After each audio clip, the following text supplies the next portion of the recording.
So thanks everybody for joining us this afternoon for this session with Maureen de Longhi, who's an advisory teacher here at CENMAC.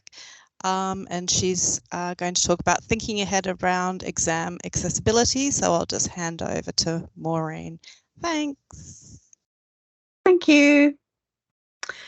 So as Annabelle said, I'm Maureen. I'm one of the advisory teachers here at CENMAC. But prior to that, I've worked in a number of secondary schools, and my background in secondary was first as a teacher, but I've also worked in senior leadership as a line manager to the SEN team. I was also a raising standards leader. So I've got quite a range of experience in the way schools work around the period of exams. So we thought we'd put this together. We've called it Thinking Ahead Around Exams, and that's because it's one of those things that you really do need to think ahead about. We thought we'd put it together today just as a sort of an introduction, just to get people thinking about what they need to do, maybe share some ideas. I'm pretty sure some of you have been doing it for quite a long time, so you will have some ideas, hopefully, that you can share with us. And others might be slightly newer to it or a little bit more worried about how the whole thing fits together. So we've called it Thinking Ahead because obviously we know that exams aren't until the end of the year, but this is the time to be thinking ahead, to start getting prepared. And it's a really good time to start getting people just to have a think about what's going to happen and what they need to do between now and then. So I am going to share my screen with you. So just bear with me just 1 second.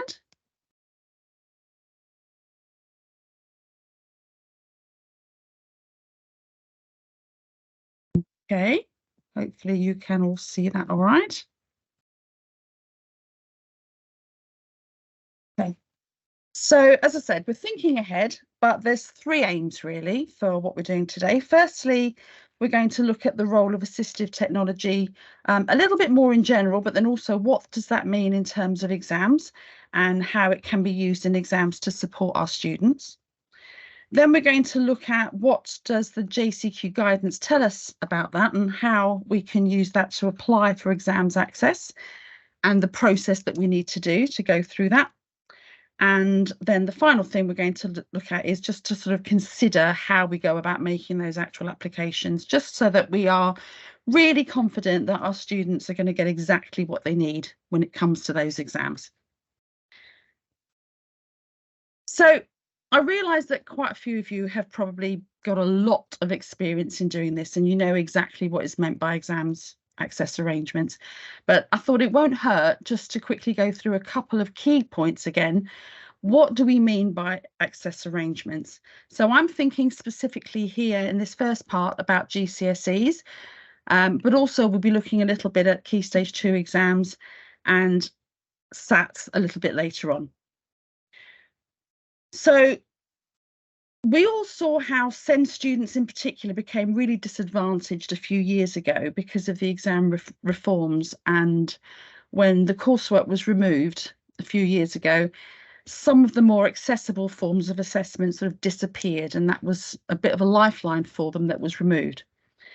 So because there's this much greater emphasis now on exam-based assessments, we need for those reasonable adjustments to be made in order to support those students far more than ever before. And the purpose of the access arrangements is to do that, to support the students and hopefully even the playing field. I love this little graphic because I think it really shows how there just isn't a one-size-fits-all in terms of the support that students need. And therefore, the rules of what's permissible without affecting the integrity of the assessment itself can differ literally from student to student. The idea of these arrangements is to ensure that exam boards can offer quality of service under the Equalities Act in 2010. So it's actually in the best interests of all the exam boards to make sure that their access arrangements are easy to apply for, can be easily granted, and that's their way of making sure that they comply with the Equalities Act and literally do level that playing field.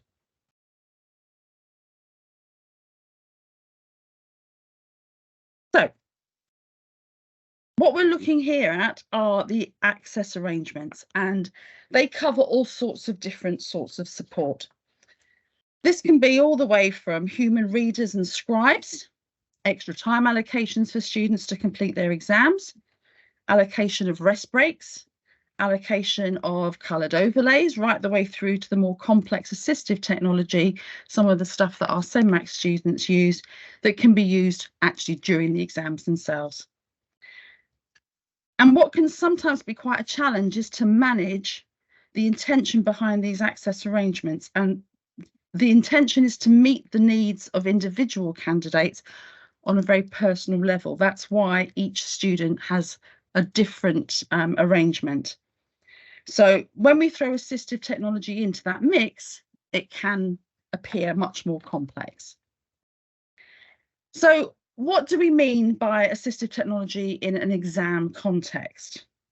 Well, this can be any product that improves the ability of a student or an individual to be able to communicate, and the provision of any sort of auxiliary aid or process that supports them in their learning and their assessments. I'm just showing you a whole load of examples here that some of our students at CENMAC use, some of your students may well use already. One point of caution that I would add, it's really key that the product or provision that might assist a student in that exam needs to be the same as those that they're accustomed to using across the whole of their curriculum. We often see students who use a screen reader on their laptop or have TA support to read aloud for them in lessons, and then are given, for example, a reader pen for their exams. There's a lot of research that shows that it's far preferable for students to be completely independent in terms of rereading and repeating and scanning the bits that they specifically want to hear over and over again, as well as avoiding the extra cognitive load of having to use a third party to read what's needed. So it's absolutely understandable why a school would want a student to be able to use a reader pen. The problem is that using a reader pen actually needs a lot of practice. It's definitely not easy to start using one in exams when a student's not been used to using one before. So that then leads us to have to think about normal ways of working, but more about that later. I've already mentioned possible issues with using a reader pen.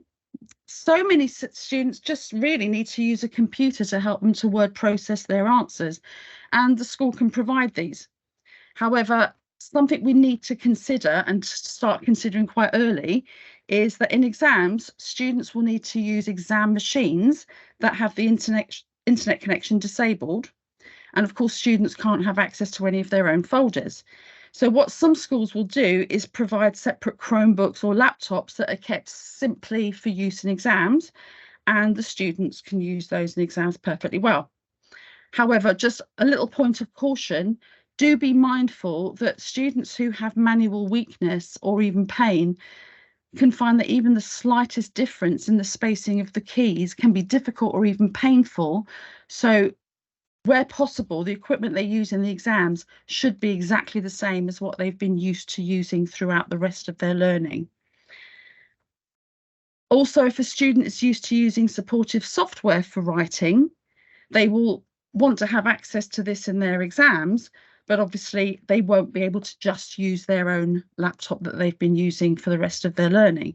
So please do speak with your CENMAC link teacher if you think that that could be an issue for your students, because something we can sometimes do is set up a clean laptop with the appropriate software, which is lent to schools just for the exam period. But obviously we need to have some notice about this because it takes a while to set up.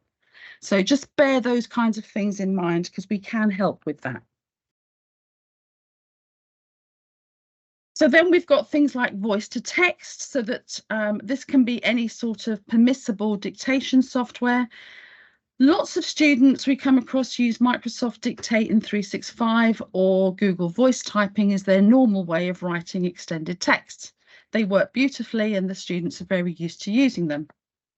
Unfortunately, because they use an internet connection to work, these are not permissible in exam conditions. Now, luckily, the commands for all of these are very similar to those used in programs such as Dragon. But again, it's important that students are given plenty of time to switch over and get used to using them. So this is another area where it's definitely worth contacting your CENMAC advisor to discuss this, because again, we may be able to set up a laptop just with the Dragon software that they can use just for the exams. But I would definitely make sure you start looking into that now, sooner rather than later, so that they can start building up some context and getting used to it. So what types of assistive technology are we allowed to let our students use during their exams? Well, it's surprising how many forms of different types of assistive technology are permissible. Because of that, though, organising the access arrangements for them can appear quite daunting, just because there's so many different types. I've already mentioned speech-to-text programmes. So this is where answers or texts are spoken by the student using their voice, and the programme will then write that down for the candidate. So the most common one I've already mentioned is Dragon. Now, again, here you could use a human scribe, but a human scribe may not be what they've been used to using for the rest of their curriculum. If they've been used to using Google dictation tools or 365 dictation, switching to using a scribe, you're actually asking them to learn a completely new technique just for exam purposes, and that's going to disadvantage them. It's also widely accepted that using a scribe slows down the process of writing as well as the thought process, because it adds an extra layer of cognitive load onto the student, and it also removes a lot of their independence. So it's not ideal, but if that's what the student's been used to, then of course we suggest you continue with that. Then we also have text-to-speech programs such as Read Write Gold, WordQ. There are several others which can be used to read the question papers or texts out loud. Or reading devices, so these would include scanning and reading pens or OrCams, which highlight or scan the questions or the text, and then that question is read aloud to the student. So we've already mentioned the advantages and disadvantages of those, but that's another thing that would be permissible for them to use in their exams, providing they have the right sort of pen. We'll talk a little bit more about what the right sort of pen means a bit later on. So the key thing with all of these packages is that you just need to be careful that they are standalone packages that do not require any internet connection. So that's why there will be some of them that are not permissible because they rely on internet capability. There are some that you can switch to exam mode, so they can use them. They can use some of the functions, not all of the functions, because they don't have that internet capacity. But if they use an exam mode, they will be permissible. But again, do bear in mind what we said about having to have that on a separate, clean laptop or machine that they don't have any access to any of their other programs. So that's something you need to bear in mind. If you have a student that's used to using Docs Plus, yes, they would be able to use that in their exam as long as they're using it in exam mode, but not on the machine that they're used to using it on. So that's just an extra little layer of something to think about. With the reader pens, you do need to make sure that in the exam they're using the orange exam reader pen and not the white non-exam reader pen. And this is also another question to do with internet capability. Then there's other things like visibility tools, which we can just use to enlarge the text, to make it easier to read. For example, enlarged papers, digital magnifiers, or even something as simple as a coloured background or overlay or a modified coloured display. These can all be used to support their students during exams. So these are something we can get access arrangements set up for. Students can also just apply to use an iPad or laptop or computer, just anything that will provide them the ability to word process their work, just providing the internet connection's removed. Because anything with internet connection is obviously regarded as malpractice. And of course, they can't have access to any of their own files. So that's something we mentioned just now about having a clean machine, or you can set up a machine with a completely separate profile so that a student can't get into any of their own materials. So that's just a really super quick sort of overview, really, about what's permissible. And I appreciate that I haven't gone into any real detail. So who is it that organises what you can and can't use? It all comes down to JCQ.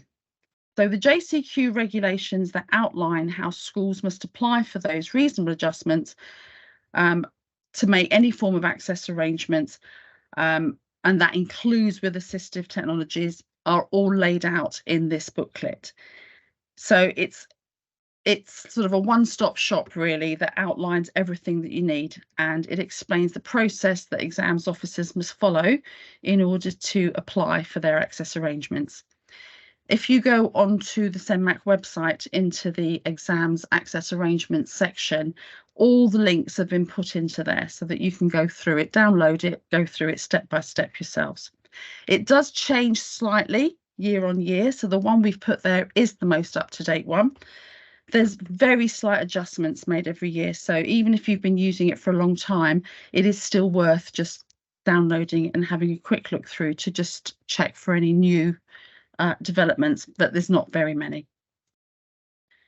So unfortunately, what this document doesn't give you is real clarity for what is permissible regarding specific assistive technology. It would be lovely to just be able to find a definitive list of what is or isn't allowed, but JCQ, they won't do that. So reasonable adjustments need to be made that are bespoke to individual students. JCQ say that this is their way of ensuring that students are getting what they're entitled to that best suits their personalised needs.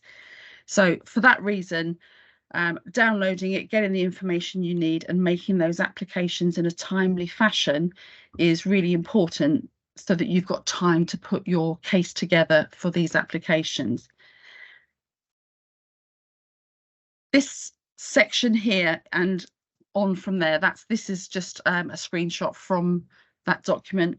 This is the section that deals with technology. It's around page 50 and goes on for several pages and goes through the process.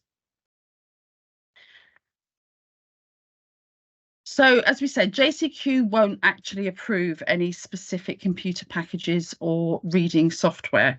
There's no definitive list, and nor, by the way, do exam boards offer a sort of a list or helpline or any sort of double check facility. So you can't just ring up AQA and say, look, my student uses this, is that okay?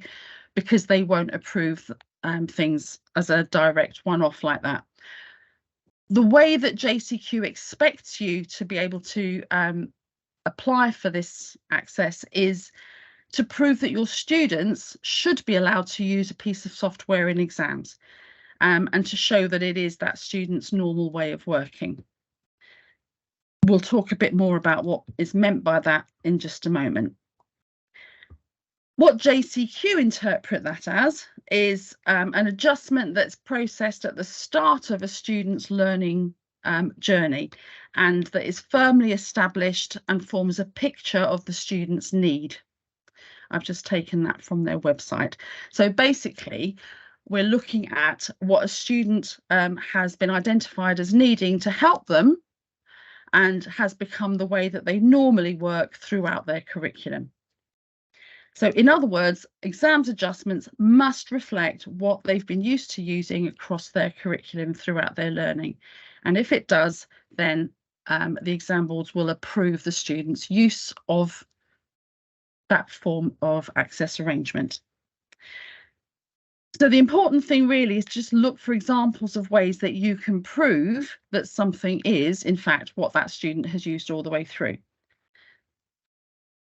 It's known as the student's normal way of working, or the NWW.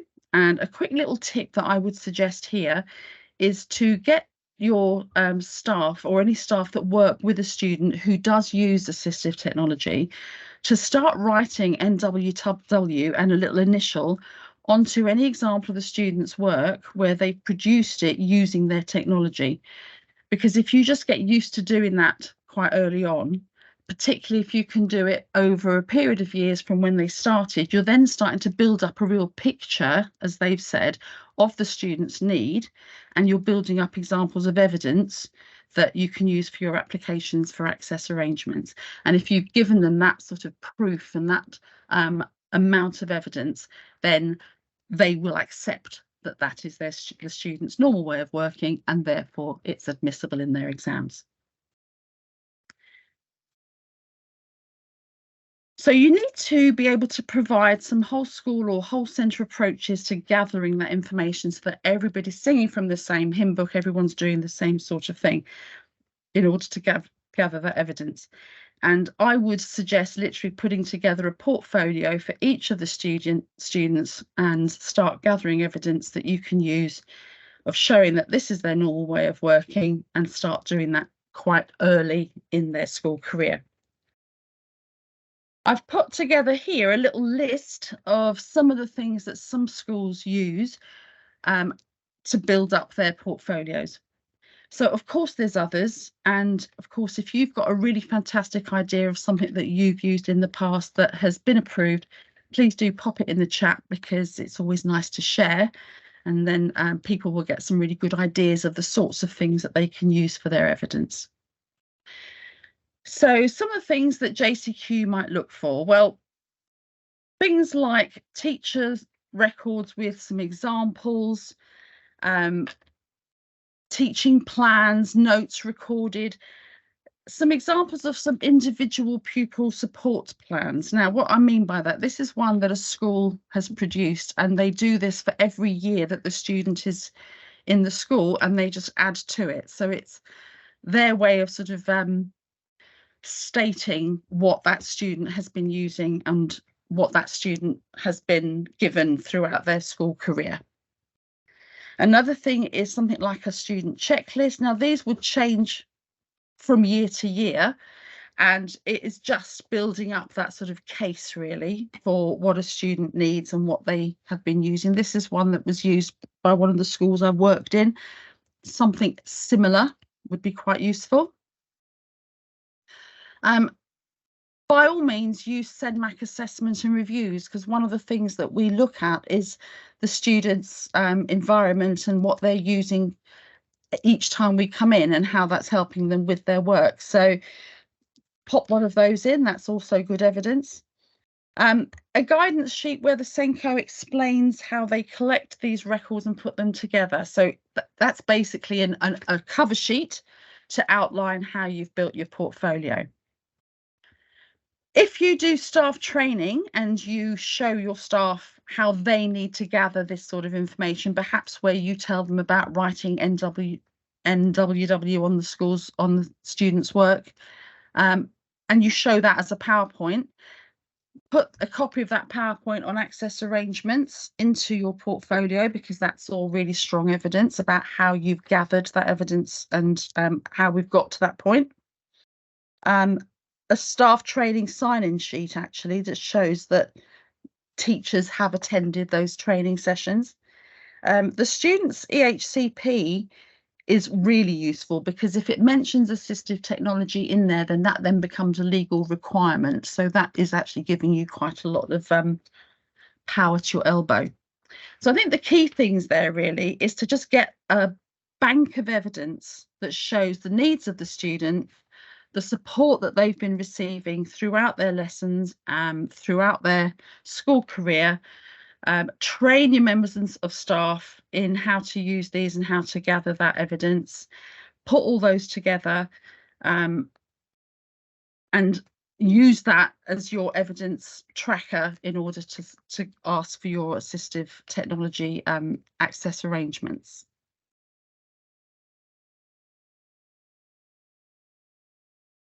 So this is a kind of timeline really to look at what we need to do from now on. We've called this whole session thinking ahead, but actually it's not really just thinking ahead, it's starting now. So it's thinking from now on. And I suggest that we should already have a clear idea about which access arrangements we're thinking of putting into place for each different exam board, because the arrangements need to be made individually for each student.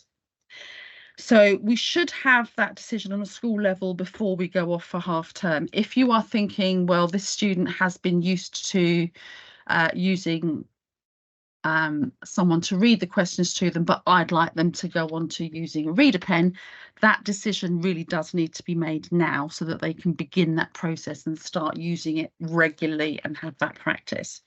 So definitely by the time you get to half term, that decision should already be fairly clear. Now, ideally, as we said earlier, the evidence is something that we should have started collating really since they were in year 7 or since they started using their assistive technology.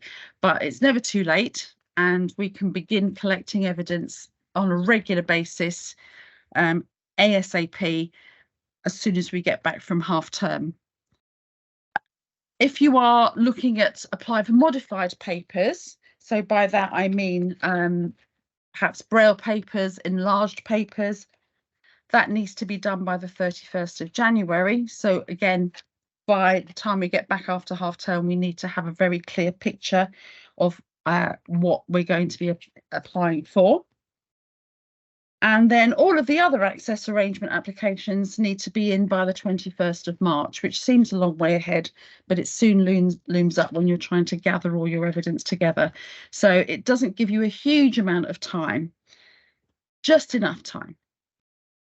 And then I've just written at the end here that you need to double check everything really. Check access arrangements are in place before the exam period begins. And what I mean by that is that you need to check, obviously, that the arrangements are all in place, but that everybody else understands them. Who's going to be scribing, or everyone knows where the different exams are going to take place, because if they're using assistive technology, they're normally in separate rooms from the main exam room, what the venues are, what's going to happen to the machines if they fail, what's the backup, have all the machines been checked to make sure that doesn't happen. If they're using any equipment, make sure perhaps that spare batteries are available. All of that kind of thing needs to be really set up in place before the exam period starts, so that nobody has a shock when that exam time comes. So this is a sort of a mini time frame that you can start your thinking process on.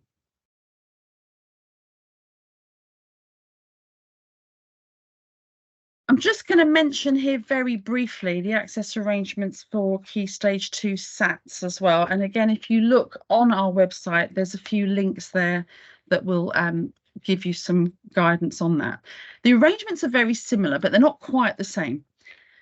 So again, the support needs to be based on what the students would regard as their normal classroom practice. You do have to apply in advance to the Standard and Testing Agency for certain access arrangements. So things like if you're going to ask for additional time or early opening of the exam papers, perhaps you're going to be requesting compensatory marks for spelling, those sorts of things need to be requested in advance. And I would suggest that you have a look at the booklet that outlines these processes so that you know what does need to be asked for in advance, because there are actually lots of other arrangements with the SATs that can be used but don't require any prior approval, as long as they reflect the student's normal practice. So if you want to find out what does need approval and what doesn't need approval, you can find all the guidance you need in the Key Stage 2 Access Arrangements Guidance, which can be downloaded as a PDF, and the link to that is on our website. What I think is really good, though, about the Key Stage 2 SATs that's unlike with GCSEs is that there is actually a place that you can go to and make an inquiry about specific access arrangements. There isn't such a thing for GCSEs.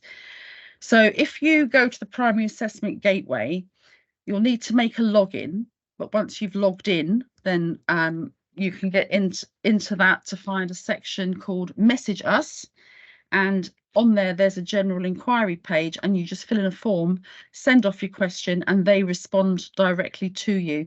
So it's a really nice sort of double check. If you're not 100% confident with something, at least you know there is somebody on the end of that will get back to you and give you the message. It doesn't exist, unfortunately, at GCSE. It would be fantastic if it did, but I do think it's a really useful tool when you're talking about Key Stage 2 SATs anyway. So please do use that if you have any doubts. And finally, just a little bit of information that's specific to VI students. Obviously, you're going to be requiring modified papers. They need to be requested nice and early. Remember, the 31st of January is the cut-off date for that.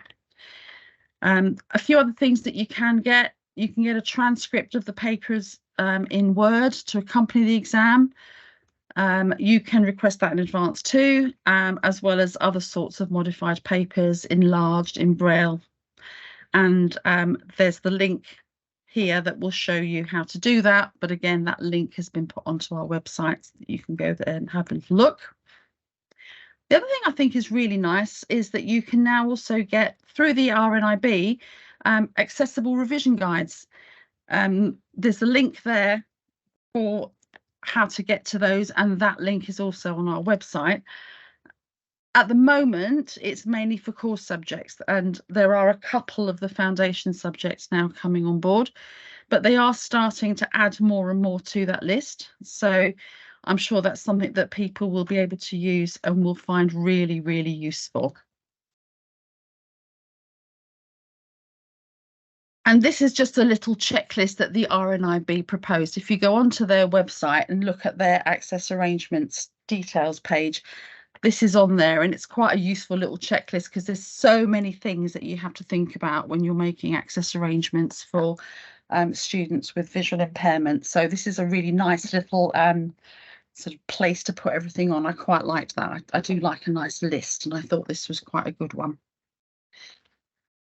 Okay, so I'm going to stop sharing, and I think I've slightly gone over, but I am around if there are any questions, and if anybody has anything that they wanted to ask, I'm more than happy to try and answer them. Thanks, Maureen. I just wanted to say too, I have updated the website, so the links that Maureen's talking about are on this particular page in our website, and I've just put that link in the chat. So if anybody wants to cut and paste that website page out of the chat, do so now. And also, I will send this recording out, so don't worry too much if you don't do that. So yeah, does anybody have any questions, or should we wrap this up?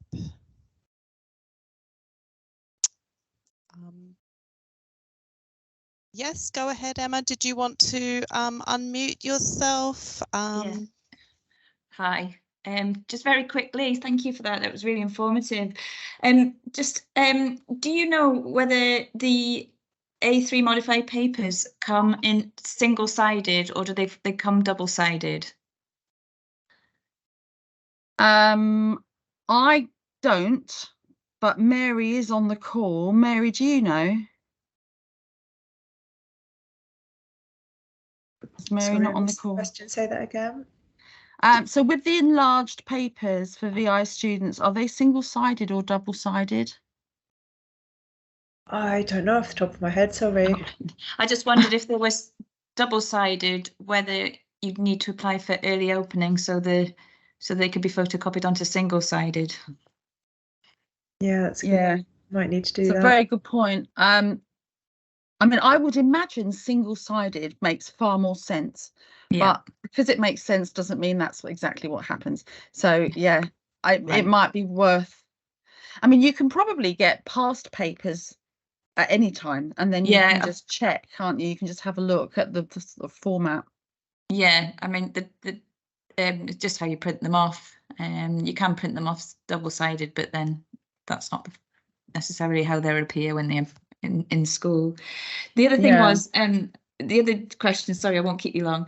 The grid lines on graphs, are students allowed to ask their practical assistant to go over the grid lines, because sometimes they can be too faint?